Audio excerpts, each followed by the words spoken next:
চনৰ যিখন বাজেট খন্তেক সময় আগতে আমাৰ অসম চৰকাৰৰ কেবিনেট বৈঠক শেষ হ'ল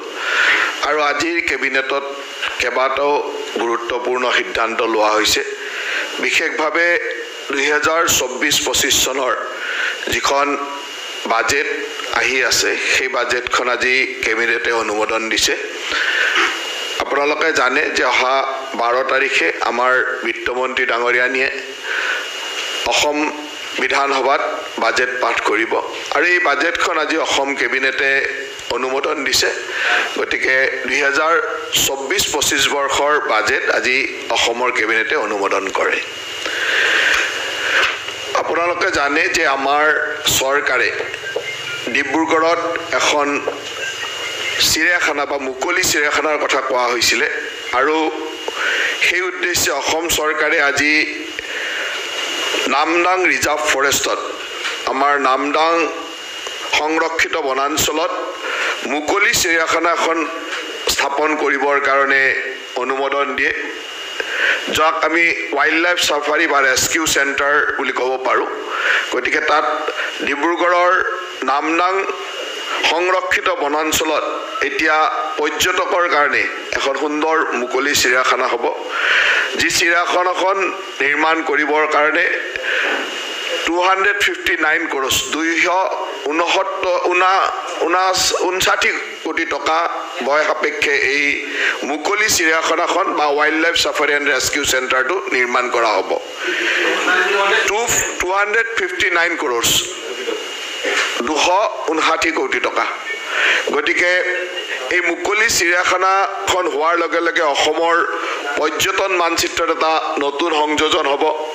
খুব সুন্দৰভাৱে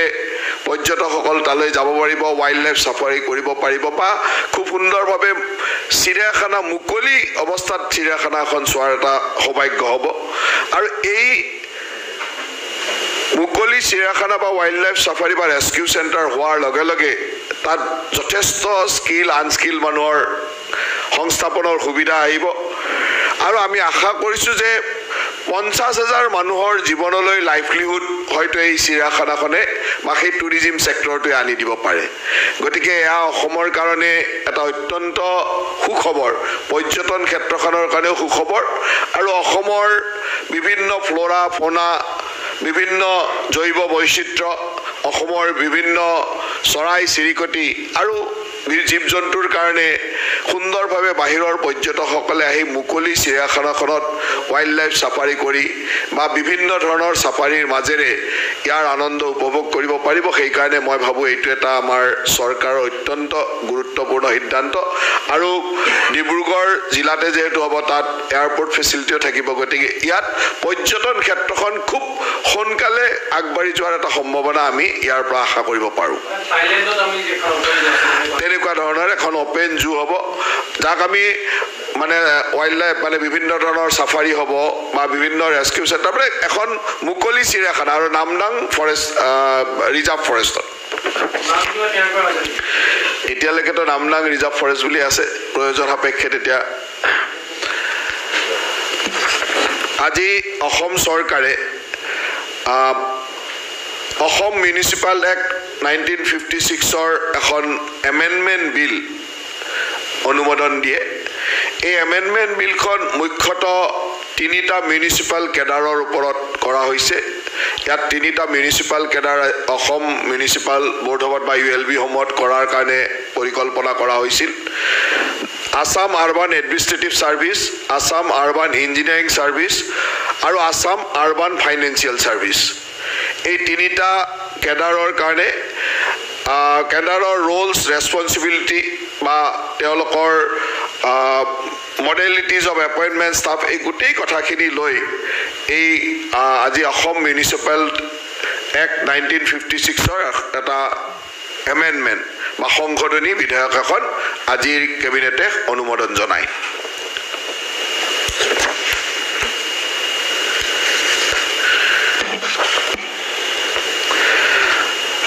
আজি অসম কেবিনেটে এটা নতুন ইন্ট্ৰোডাকশন কৰে যে 10 চহৰ এক ৰূপায়ণ অসমৰ 10খন চহৰত একেলগে কেন্দ্ৰ আৰু ৰাজ্য চৰকাৰৰ বিভিন্ন আঁচনি একেলগে ৰূপায়ণ কৰি একেলগে চহৰসমূহক আগবঢ়াই নিয়াৰ পৰিকল্পনাৰে 10 চহৰ এক ৰূপায়ণ নামেৰে এটা আঁচনি বা এটা পৰিকল্পনা আজি কৰা হয়। ইয়াত 10খন অসমৰ চহৰক লোকেল বডি বা ULB সমূহক সকলো দিশতে বিশেষকৈ solid waste management, clean and portable water supply, street light, public infrastructure মানে auditorium, town hall, convention centre, traffic management, urban planning, green and blue components, man power rationalisation, capacity building, এই সকলোতে একেলগে একেটা ৰূপায়ণৰ মাজেৰে আগবঢ়াই নিবৰ কাৰণে 10খন চহৰক একে ৰূপায়ণ কাৰ্যসূচী আগবঢ়াই নিবৰ কাৰণে 10 চহৰ এক ৰূপায়ণ নামেৰে এই কাৰ্যসূচী কৰা হয়।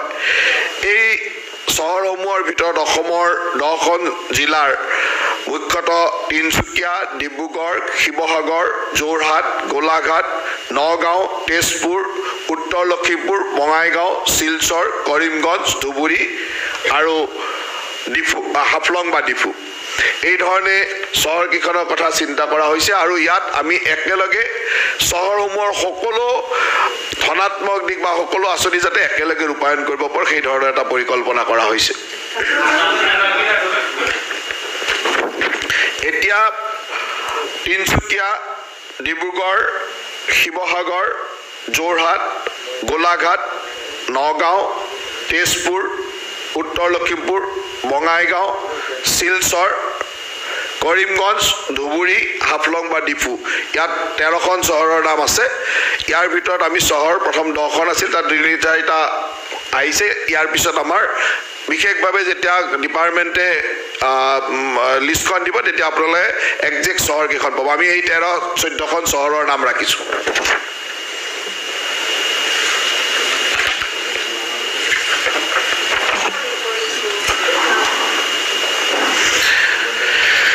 আজি অসম কেবিনেটত এটা অসমত এটা খুব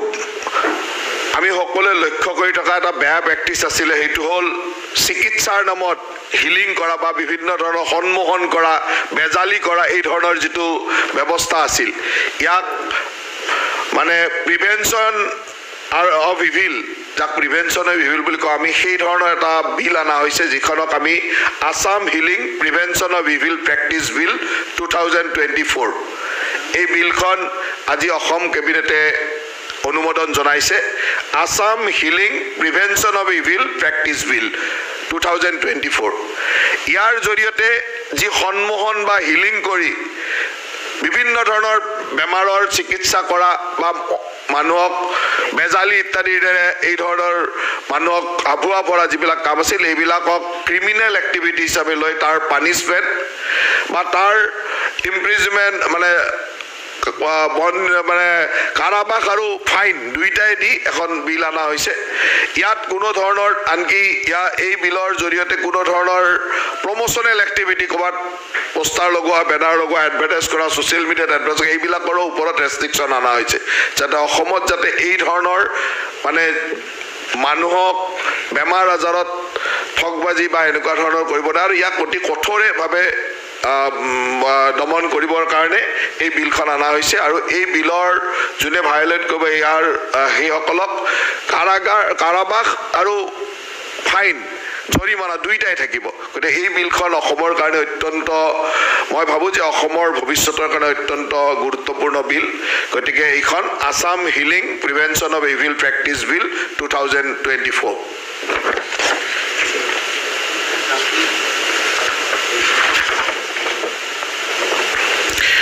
আপোনালোকে জানে যে আমাৰ গাঁৱত VDP বুলি যাক কওঁ, ভিলেজ ডিফেন্স অৰ্গেনাইজেশ্যন, এই VDP ভিলেজ ডিফেন্স অৰ্গেনাইজেশ্যনৰ সংশোধনী বিল 2024 আজি অসম কেবিনেটে এপ্ৰুভ কৰে। ইয়াত কিছুমান সৰু সৰু সংশোধনৰ প্ৰয়োজন আছিল যে গোটেই ভিলেজ ডিফেন্স অৰ্গেনাইজেশ্যন বা আমি গাঁৱে গাঁৱে যাক VDP বুলি কওঁ, তেওঁলোকে আৰক্ষী প্ৰশাসনক বিভিন্ন ধৰণে সহায় কৰিবৰ কাৰণে কাম কৰি থাকে। আৰু এই সহায় কৰোঁতে তেওঁলোকৰ সুবিধাৰ কাৰণে কিছুমান সেকশন আছিল যিবিলাক আজিৰ তাৰিখত সেইবিলাক প্ৰয়োজন নোহোৱা হৈ গৈছে সেই ধৰণৰ তেওঁলোকৰ নামৰ সংশোধনী বা বিভিন্ন ধৰণৰ কিছু কিছু সৰু সৰু সংশোধনীৰ মাজেৰে এই এমেণ্ডমেণ্ট বিলখন আজি অসম কেবিনেটে অনুমোদন জনাইছে ইয়াৰ লগে লগে অসম কেবিনেটে আজি অসম সেক্ৰেটাৰিয়েট সাৰ্ভিস আৰু অসম সেক্ৰেটাৰিয়েট সাবঅৰ্ডিনেট সাৰ্ভিসত কিছু পোষ্ট এডিশনাল পোষ্ট ক্ৰিয়েচনৰ কথা অনুমোদন জনাইছে আৰু abolition of cadre of computer operator মানে আমাৰ অসম সেক্ৰেটাৰিয়েটত যিবিলাক কম্পিউটাৰ অপাৰেটৰ বা senior grade computer operator service আছিলে সেইসমূহক এবলিশ বা